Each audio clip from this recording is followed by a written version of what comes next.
ഇവിടെ തിരുവാഭരണത്തിൻ്റെ ആണെന്നാ പോകുന്ന ആൾക്കാർ ഇതിലെങ്ങാണ്ട് കൊടുത്തു ചേർന്നു. ഇതിലെങ്ങാണ്ട് ദേവസ്വത്തിൻ്റെ ഒരു ഓഫീസുണ്ട്, ഇവിടെ തന്നെ കാണാം. ഇവിടെ അവിടെ താത്ത് വെച്ചേക്കും.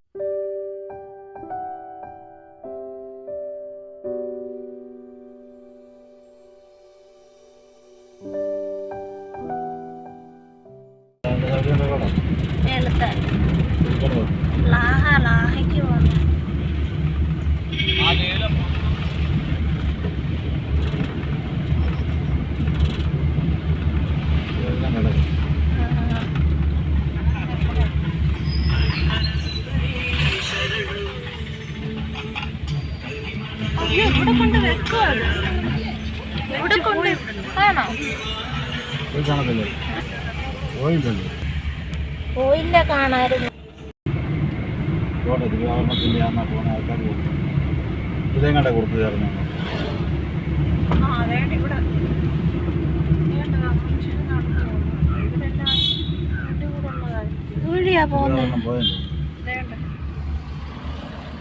പോയോ ചോദിച്ചു.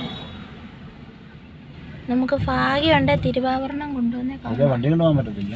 ഇല്ല, തിരുവാഭരണ ഘോഷയാത്ര പോയോ? താഴെ ചെന്ന് കാണാം.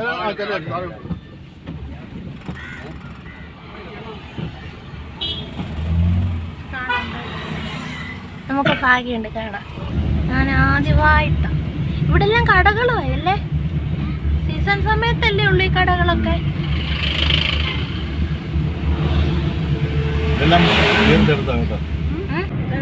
ഇതെല്ലാം കൂടെ നടന്നു പോകുന്നല്ലേ.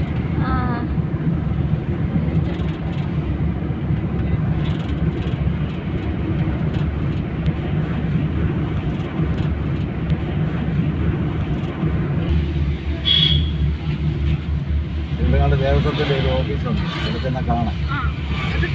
ഇവിടെ അവിടെ താത്ത് വെച്ചേക്കും, എല്ലാവർക്കും കാണാം. അതെ, എല്ലാവർക്കും കാണാം. ഇവിടെ ഉണ്ട്.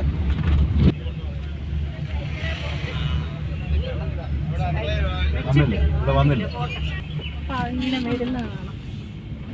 ഇവിടാണോ കൊണ്ടുവെക്കുന്നത്? മടത്തുമൊഴി കഴിഞ്ഞേ ഉള്ളൂ. ഈ റോഡ് വഴിയാ വരുന്നത്. ഇവിടെ എവിടെയും വണ്ടി ഒതുക്കാൻ പറഞ്ഞിട്ട് ഈ കുഞ്ഞേ നമ്മൾ ഇവിടെ നിന്നൊക്കെ പോയി പറഞ്ഞ മണിക്കൂറുകൾ എടുക്കും കുഞ്ഞെ. അതിന് മുമ്പേ കുറെ അങ്ങോട്ട് ചെന്നോട്ട് കുഞ്ഞെ. ഇവിടെ ഒക്കെ ആണ് തണലും ഉണ്ട്. മടത്തുമൊഴിയിലും കണ്ട മടത്തുമൊഴി അപ്പുറം. ഇത് നടന്നു വരുമ്പോ മണിക്കൂർ എത്ര പിടിക്കുമെന്നറിയാം അല്ലേടി? ഇവിടെ ഒക്കെ സൗകര്യമാണ്. ഇവിടെ വിളക്കൊക്കെ ഉണ്ട്. ഇവിടെ ഉണ്ട് വിളക്ക്. തിരുവാഭരണത്തിന് 30ാമത്തെ നമ്പർ വണ്ടിയാണ്. അവരെ പുറകൂടുള്ളതാ.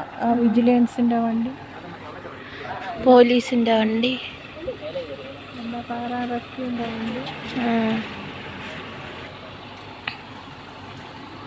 ഇവിടെ വിളക്ക് വെച്ചിട്ടുണ്ട് ആ വീടിൻ്റെ അവിടെ. അമ്മ വണ്ടി ഇവിടെയൊക്കെ അത് എടുക്കുന്നവരാണ് എൻ്റെ കൂടെ.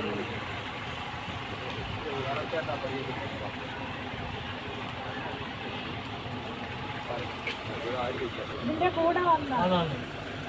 ഇവിടുന്ന് പന്തളത്തൂന്ന് നടന്നു വരുവാണ്. ആണോ? പെട്ടി എടുക്കുന്നോ? അതല്ല ഇങ്ങനെ അല്ല, നമുക്കറിയത്തില്ല. നമ്മൾ ആദ്യമല്ല. അവരെ തിരിച്ചറിയാനാണ് ഈ കൈ, മറ്റേ അല്ല കറുപ്പല്ല.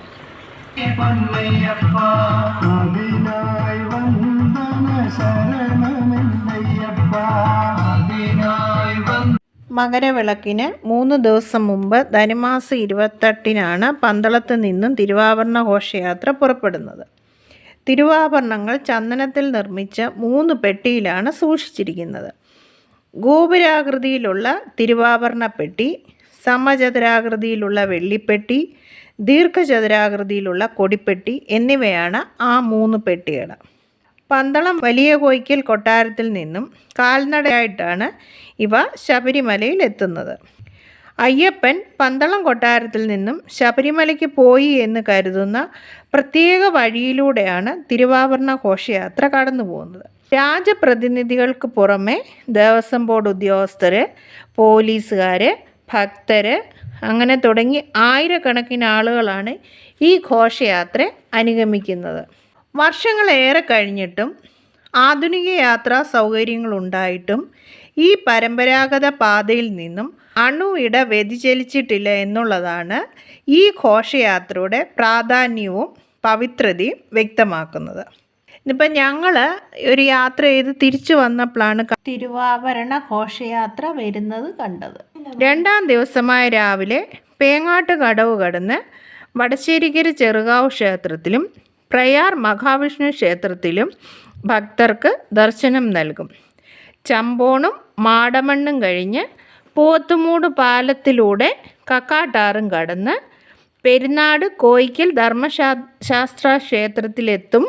അവിടെ ഉച്ചയൂണിനും വിശ്രമത്തിനും ശേഷം തുടർന്ന് യാത്രയായി പെരുന്നാട് മടത്തുംമൊഴി ശ്രീ രാജരാജ മണ്ഡപത്തിലിറക്കി മലപൂജ നടത്തും.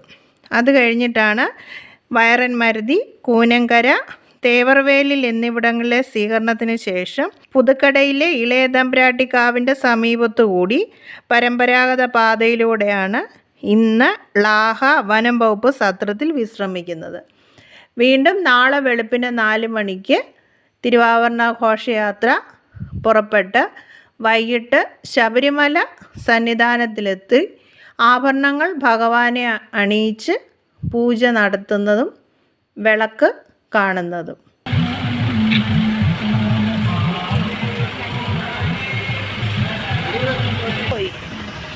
ഈ വണ്ടികളുടെ ഇടയിലെല്ലാം ന്യൂസ് ചാനലിൻ്റെ വണ്ടിയും പിന്നെ ദേവസ്വം ബോർഡിൻ്റെ തിരുവാഭരണത്തിൻ്റെ കൂടെയുള്ള വണ്ടികളും എല്ലാം പോലീസും ഇനിയും വരുന്നുണ്ട് പോലീസ് വണ്ടിയൊക്കെ. ഞാൻ പോയി കണ്ടിട്ടുണ്ട്. ഇല്ല, നേരിട്ട് ആദ്യമായിട്ട് ആഗ്രഹം ഉണ്ടായിരുന്നു, കണ്ടു.